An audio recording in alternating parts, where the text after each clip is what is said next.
ইতালির fashion house Armani তাদের প্রয়াত প্রতিষ্ঠাতা ও ডিজাইনার জর্জিও আরমানির ব্যক্তিগতভাবে তৈরি শেষ সংগ্রহটি উন্মোচন করেছে। গেল রোববার মিলানের ব্রেরা আর্ট মিউজিয়ামে এক জমকালো ফ্যাশন শোর মাধ্যমে পোশাকগুলো প্রদর্শিত হয়।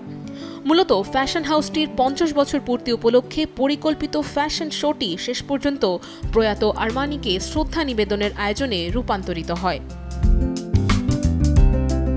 ব্র্যান্ডের ভাষ্যে বলা হয়েছে, এই কালেকশন জর্জিও আরমানির হাতে তৈরি শেষ উপহার। এটি এক স্টাইল অধ্যায়ের সমাপ্তি, যাতে নতুন অধ্যায়ের সূচনা সম্ভব হয়। এদিন ব্রেরা মিউজিয়ামের ঐতিহাসিক ক্লয়েস্টার আঙিনা সাজানো হয়েছিল ফানুসে। ইতালীয় সুরকার লুডোভিকো ইয়ানুদির লাইভ পিয়ানোর সাথে একে একে র্যাম্পে হাঁটেন মডেলরা। কালেকশনটিতে ধূসর, গাঢ় নীল এবং গাঢ় সবুজ রঙের মেলবন্ধন দেখা গেছে।